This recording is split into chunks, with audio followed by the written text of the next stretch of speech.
क्या आप किसी ऐसी राजनीतिक पार्टी की कल्पना कर सकते हैं जिसने महज 4 से 6-7 दिनों के भीतर इंस्टाग्राम पर 18 मिलियन से अधिक फॉलोवर्स बना लिए? रफ्तार इतनी खौफनाक कि अरबों रुपए खर्च करने वाली देश की स्थापित पार्टियों के पसीने छूट गए। पहली बार सुनने में इसका नाम एक घटिया मजाक लग सकता है, कॉकरोच जनता पार्टी। लेकिन इसके पीछे छिपा है इस देश के करोड़ों बेरोजगार युवाओं का वो गुस्सा जिसने इंटरनेट पर एक डिजिटल सुनामी ला दी है। हेडफोन लगा लीजिए, अगले 5 मिनट में इस बगावत का पूरा सच आपके सामने होगा। इस पूरी कहानी की शुरुआत होती है 15 मई 2026 को सुप्रीम कोर्ट में एक सुनवाई के दौरान चीफ जस्टिस की एक कथित टिप्पणी सोशल मीडिया पर लीक हो जाती है, जिसमें हक की बात करने वाले सोशल मीडिया यूजर्स और बेरोजगारों की तुलना कॉकरोच और परजीवियों से कर दी जाती है। हालांकि बाद में इस पर स्पष्टीकरण भी आया, लेकिन देश के डिग्रीधारी बेरोजगार युवाओं के आत्मसम्मान पर चोट लग चुकी थी।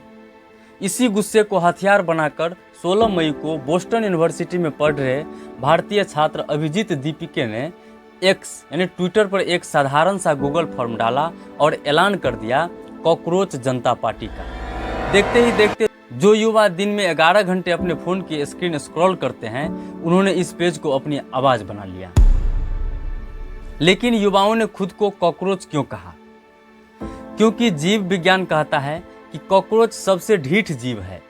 डायनासोर मर गए, परमाणु बम फट गए, लेकिन कॉकरोच सरवाइव कर गया।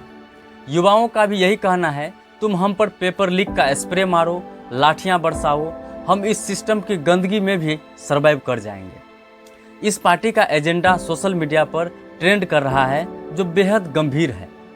पहला है, रिटायर्ड जजों को राज्यसभा सीट या सरकारी पद मिलने पर पूरी तरह बैन हो।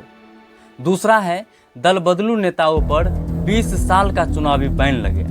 तीसरा है, युवाओं को परेशान करने वाले पेपर लीक और बोर्ड परीक्षाओं की रीचेकिंग फीस के खिलाफ सख्त कानून बने। चौथा है, कोई गुप्त चुनावी चंदा या बेनामी बॉन्ड नहीं, पूरी पार्टी आरटीआई के दायरे में हो। जब आंदोलन इतना बड़ा हो तो राजनीति कैसे दूर रहती? देखते ही देखते तृणमूल कांग्रेस की सांसद महुआ मोइत्रा और पूर्व क्रिकेटर व नेता कृति आजाद जैसी बड़ी हस्तियों ने इस पार्टी से जुड़ने की इच्छा जताई। अखिलेश यादव जैसे नेताओं के समर्थकों का भी इसे बैकग्राउंड सपोर्ट मिला।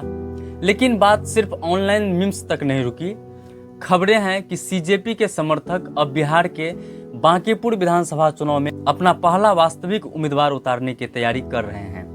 यानी जो गुस्सा उंगलियों से शुरू हुआ था, वो अब ईवीएम का बटन दबाने की राह पर है। यही कारण है इस पेज पर अब सेंसरशिप का खतरा भी मंडराने लगा है। भाइयों, कॉकरोच जनता पार्टी की ये कामयाबी कोई मजाक नहीं है। यह हमारे देश में ग्रेजुएट युवाओं के बीच फैली लगभग 29% बेरोजगारी दर का नतीजा है। हर साल लाखों छात्र डिग्रियां लेकर निकलते हैं, लेकिन नौकरियां गायब है।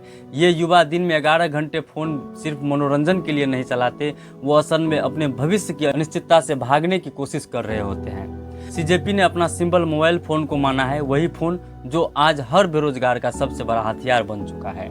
चलते चलते व्यवस्था के लिए एक सीधी चेतावनी, युवाओं को कॉकरोच समझने की भूल मत कीजिए, क्योंकि अगर सिस्टम में गंदगी होगी तो ये आवाजें सीधे सत्ता के गलियारों तक पहुंचेगी। क्या यह डिजिटल सत्याग्रह देश में कोई बड़ा बदलाव लाएगा? अपनी राय कमेंट में जरूर बताएं और वीडियो को शेयर करें। जय हिंद।